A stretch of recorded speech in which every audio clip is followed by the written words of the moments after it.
जिहाद का अर्थ होता है न्याय के लिए लड़ना, न्याय के लिए। जिहाद अच्छा स्ट्रगल बहुत अच्छा। महाभारत की लड़ाई भी जिहाद थी, राम रावण की लड़ाई भी जिहाद थी। महाभारत रामायण में जिहाद आ रहे। अरे तुष्टीकरण की पराकाष्ठा की हद है ये कि पुराण कल परसों लिखी गई। सुनिए, 100 पुराणे में आधी फर्जी है। अरे भाई इतने का लिमिट है भाई, अपने शब्द मत लीजिए। आधी से आप कह रहे हैं आधी ज्यादा फर्जी, आधी से ज्यादा फर्जी है। नहीं, मैं जिम्मेदारी के साथ कह रहा हूं। उन्होंने जो पुराणों को फर्जी कहा, इससे मुझे ठेस लगी। देखो पक्की बात है, महंगाई मुद्दा है, बेरोजगारी मुद्दा है, रोजगार मुद्दा है और होना चाहिए, ये मुद्दे होने चाहिए, लेकिन क्या भारत का स्वाभिमान मुद्दा नहीं है? नमस्कार दोस्तों, समाचार 2.0 की एक नया वीडियो में आप लोगों का स्वागत है। दोस्तों आज एक मस्त डिबेट वीडियो लेकर आ गया हूँ, वीडियो अंत तक देखना। दोस्तों आज की डिबेट में आप लोग देखने वाले हैं बीजेपी की विकिपीडिया सुधांशु त्रिवेदी और आचार्य प्रमोद कृष्णन ने मिलकर माजारवादी पार्टी के प्रवक्ता राजकुमार भाटी और लेफ्टिस्ट विवेक श्रीवास्तव को जमकर धोया है। ये दोनों माजारवादी प्रवक्ता डिबेट में लगातार चिक चिक के झूठ और तुष्टीकरण की बातें बोल रहे थे। तब सुधांशु त्रिवेदी और आचार्य प्रमोद कृष्णन ने ऐसा धोया कि ये दोनों डिबेट में रोने लगे। दोस्तों आज की डिबेट बहुत शानदार होने वाली है, अंत तक जरूर देखना। एंड डिबेट के बारे में अपना क्या राय है कमेंट में जरूर लिख के जाना। चलिए शुरू करते हैं। राजकुमार भाटी, पॉइंट ये है कि तुष्टीकरण की प्रकाष्ठा ये है कि वोट जिहाद को जस्टिफाई कर रहे हैं आपके नेता और कह रहे हैं ये ज्यादा वोट करने की अपील थी। वोट जिहाद किसको ज्यादा करने की अपील थी? किसको वोट ज्यादा करने की अपील थी? आप कह रहे हो वोट जिहाद करे। हमने ये सुना था कि लव जिहाद होता है, लैंड जिहाद होता है, अब वोट जिहाद। प्रधानमंत्री नरेंद्र मोदी ने बोला करना क्या चाहते हो आप लोग? तुष्टीकरण की एक अलग प्रकाष्ठा है क्या ये? पहले 2 चरण के मतदान के बाद जब रुझान आए कि भारतीय जनता पार्टी का वोटर बाहर नहीं निकला, उसमें उदासीनता है और भारतीय जनता पार्टी इनमें से ज़्यादातर सीटें हार रही है, जिन 190 सीटों पे चुनाव हुआ है। उसके बाद भारतीय जनता पार्टी के नीचे से लेकर ऊपर तक के नेताओं ने हिंदू मुस्लिम करना शुरू कर दिया और इन्हें लगा कि बस एक यही तरीका थोड़ा बहुत बचने का। सुधांशु जी ने आपके शो में सारी बातें गलत बोली हैं, गलत बयानी की है, गलत तथ्य रखे हैं। आपने पूछा ओबीसी में मुस्लिम को आरक्षण देंगे। ओबीसी का आरक्षण लागू हुआ मंडल आयोग की रिपोर्ट स्वीकार होने के बाद। मंडल आयोग की रिपोर्ट में पहले से ही मुसलमानों की 90% जातियां मौजूद हैं। अच्छा एक सेकंड, आपने बोला, मैं बिल्कुल आपको मौका दे रहा हूं। आपने बोला कि बीजेपी के नेता जब 2 राउंड में बीजेपी की हालत खराब हुई, यही आपने बोला ना, तो उसके बाद उन्होंने ये करा और वोट और नहीं, लेकिन वोट जिहाद की अपील आपके नेता कर रहे थे। नहीं, आप उधर गुमराह करोगे, मैं उधर जवाब नहीं कर रहा। नहीं बोला कि नहीं बोला? पहले जो आपके शो में झूठ बोला गया है, मैंने कि मंडल की लिस्ट में दिखा के जाइए कि 90% जातियां मुसलमानों की। चुनौती देके कहता हूं।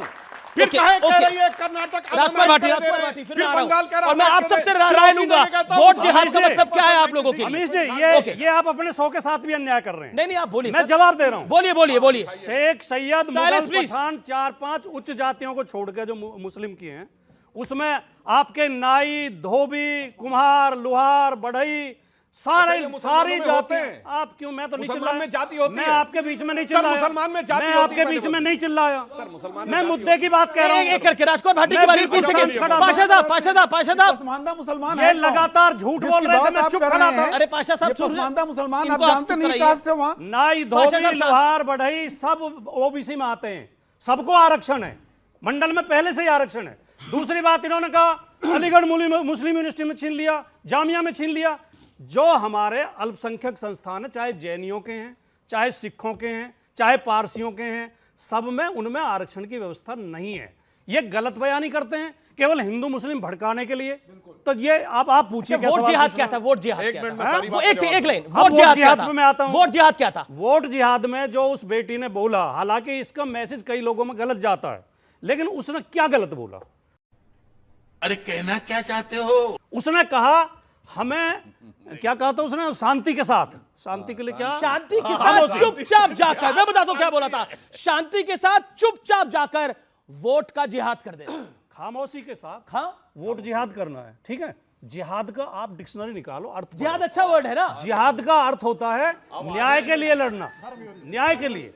जिहाद अच्छा स्ट्रगल बहुत अच्छा। महाभारत की लड़ाई भी जिहाद थी, राम रावण की लड़ाई भी जिहाद थी। राम ने भी जिहाद किया था सर। राम का नाम रावण के खिलाफ। अरे भैया लिमिट होती है। आप अरे जिहाद शब्द कहां राम के समय में आया? अरे लिमिट होती है भाई। शब्द महाभारत रामायण में जिहाद आ रहे। अरे तुष्टीकरण की पराकाष्ठा की हद है ये कि रामायण और महाभारत तुष्टीकरण शब्द था उस समय। नहीं, पर आप ये कर रहे हैं, आप राम और जानते रावण हैं। की लड़ाई जिहाद थी। अमीर ये जी। तो बहुत ही गलत है। नहीं, भारत सुनिए, में जिहाद सुनिए। था, इसमें अरे जिहाद इसमें था। कोई हंसने की बात नहीं है भैया। राम- ये राम अच्छा, और अच्छा, रावण की सुनो। लड़ाई, प्रभु राम और रावण की लड़ाई न्याय और अन्याय की लड़ाई थी, सत्य और असत्य की लड़ाई थी। वो कभी लड़ाई नहीं थी जिहाद की। नहीं नहीं सर, हमें कुछ तो सीमा तय करनी पड़ेगी। अरे वोट का भी जिहाद हो रहा है, राम और रावण के बीच में जिहाद हुआ था? नहीं, दोनों भगवान शंकर के, दोनों नहीं सुनना पड़ेगा जी, सुनना पड़ेगा इस बारी। नहीं, दोनों भगवान शंकर के प्रखंड भक्त थे, दोनों भगवान शंकर के प्रखंड भक्त थे।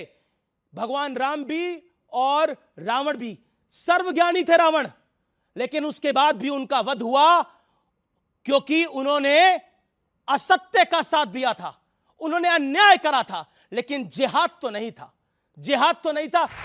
आचार्य जी हैं, मैं एक सवाल पूछ लूं क्या? आचार्य जी हैं, सुधांशु जी हैं, मेरे को इस पर राय लेनी पड़ेगी। इंसाफी के खिलाफ इंसाफ की लड़ाई को जिहाद कहते तो वो हैं। करिए, आप ये अरबी करिए, शब्द है। लेकिन राम और रावण की लड़ाई जिहाद नहीं थी। ओके, आप अरबी मैं नहीं एक- जानते। एक सेकंड, एक सेकंड, केवल एक बात। एक सेकंड, देखिए, सुधांशु जी, देखिए, आपको मैंने इस मौका तरह दिया। चालाकी के साथ गुमराह करते हैं। इन्होंने कहा जिहाद शब्द उस समय था, उस समय तो हिंदू शब्द भी नहीं था, पूरी रामायण में कहीं हिंदू शब्द नहीं है, तो क्या हम मान लें कि राम हिंदुओं के नहीं है? ये गुमराह करने की बात है। रुक तेरे को बताते तेरी हिमालय समारंभ यावद इंदु सरोवरम तद देव निर्मितम देशम हिंदुस्तानम प्रचक्षते, कुरान में लिखा है। मगर उसके बावजूद अब ये देखिए, पुराण रामायण है, गुमराह क्यों करते हैं? झूठ बोलते हैं। मैंने रामायण कहा, महाभारत कहा, तो भाई पुराण भी तो- मनुस्मृति कहा। अरे ये कमाल अरे की पुराण बात है। तो कल परसों अब- लिखी गई हैं। अब पुराण का क्या बात कर रहे अरे हैं? लिमिट है यार इस हाँ, आदमी कल की परसों लिखी गई है। पराकाष्ठा की। कभी रामायण में जिहाद बोल रहा है, कभी कह रहा है पुराण कल परसों लिखी गई है। अब सुनिए, पुराण कल परसों लिखी गई, इसका हाँ, जवाब कल देता हूं। परसों लिखी। सुनिए, और 100 पुराण है, उनमें आधी फर्जी है। अरे अब आधी फर्जी पुराण- अरे भाई देखिए लिमिट है हमेशा भाई, अपने फर्जी। शब्दों पर दीजिए। आधी से आप ज्यादा कह रहे हैं फर्जी आधी ज्यादा फर्जी, आधी लिमिट से होती है। ज्यादा नहीं, फर्जी नहीं, है। नहीं, नहीं, मैं जिम्मेदारी के साथ कह रहा हूँ, आधी से ज्यादा फर्जी है। लिमिट होती है भाई। ये नहीं, क्या बात देखिए, कर रहे हो? वेद पुराण फर्जी नहीं है, वेद पुराण फर्जी नहीं है। वेद कौन कह रहा है? वेद और नहीं, पुराण को एक सुनिए। साथ मत जोड़ो। Okay, okay. सुनिए, वेद इन्होंने अलग है, कहा पुराण पुराण अलग है। परसों लिखी गई है। Sir, sir. सुनिए, अब मैं दूसरा बोलता हूं। अष्टादश पुराणेषु व्यासस्य वचनद्वयम् परोपकाराय पुण्याय पापाय परमिटेरम। व्यास कब हुए थे? कब परसों हुए थे? बेहुदे बन के हद होती है। गलत बदतमीजी मत करिए। आप इनके झूठ का समर्थन कर रहे हैं। एक मिनट, अरे लिमिट मुझे होती है, रामायण का गलत श्लोक नहीं। दिखा दें, अरे लिमिट होती है। महाभारत हिंदू का धर्म दिखा दें, मजाक बनाते मनुस्मृति चले जा का रहे दिखा हैं। दें, चंद कट्टर गीता का पर दिखा फोटो दें, करिए। कभी जिसमें जिहाद, हिंदू शब्द- कभी पुराण फर्जी, कभी रामायण में फर्जी, ये फर्जी, लिमिट फर्जी। होती है। बीजेपी भी फर्जी। ओके, आचार्य प्रमोद कृष्णम, मैं आपके पास आता हूं। अभी काफी सारी बातें हुई, आपको क्या कहना है? देखिए, पहली बात तो यह है कि पुराणों की जो रचना हुई वो महर्षि वेदव्यास ने की हजारों साल पहले, और उसमें हिंदू शब्द आया है। और राजकुमार भाटी जी निसंदेह विद्वान व्यक्ति हैं, बहुत ही पढ़े लिखे प्रवक्ता हैं और बहुत ही इतिहास का ज्ञान रखते हैं। कल परसों तो नहीं कुछ लिखा गया? उन्होंने जो पुराणों को फर्जी कहा, इससे मुझे ठेस लगी है। भाटी जी ने भी कहा ये मुद्दा है, मुद्दा कुछ और है। देखो, पक्की बात है, महंगाई मुद्दा है, बेरोजगारी मुद्दा है, रोजगार मुद्दा है, और होना चाहिए, ये मुद्दे होने चाहिए। लेकिन क्या भारत का स्वाभिमान मुद्दा नहीं है? क्या भारत की अस्मिता मुद्दा नहीं है? इस देश पे 1000 साल तक विदेशियों ने हुकूमत की, 800 साल मुगलों ने हुकूमत की, 200 साल अंग्रेजों ने हुकूमत की। तो क्या हम भारत के गौरव को जो गौरवान्वित करने का काम कर रहा है, उसकी सराहना हमें नहीं करनी चाहिए? मैं अभी दुबई से लौटा हूं, आबू धाबी के अंदर, गल्फ कंट्री के अंदर, जहां 1000 साल पहले चुन चुनकर मंदिर गिराए गए थे, तोड़े गए थे, मंदिरों का सफाया हुआ था। अमीश देवगन जाना, आबू धाबी जाना, यूएई के अंदर जो भव्य मंदिर का निर्माण हुआ है, इसके लिए मैं नरेंद्र मोदी को सैल्यूट करता हूं, मैं सैल्यूट करता हूं। और ये मुद्दा है। और ये जो आदमी ये कहता है कि भारत की अस्मिता, भारत का अस्तित्व, सुनिए, भारत की अस्मिता, भारत का अस्तित्व, भारत का गौरव, भारत का स्वाभिमान मुद्दा नहीं है। मैं उसे देश की राजनीति में रहने का हक नहीं देना चाहता। 1950 के दशक में पहला मंदिर हिंदुओं का दुबई में बना है और उसमें पूजाएं होती रही हैं। तो क्या तब भारत का मान सम्मान नहीं था? 70 सालों में हमारा धर्म रहा, राम रहे, व्रत रहे, तीज त्योहार रहे, तो क्या तब भारत का स्वाभिमान नहीं था? आप धर्मगुरु हैं, आप न्यूट्रल रहिए, आप उसका साथ दीजिए जो सही है। और मैं भी बता देता हूं, 4 जून को इंडिया अलायंस आएगा और डंके की चोट पे आएगा। कैसा लगा मेरा मजाक?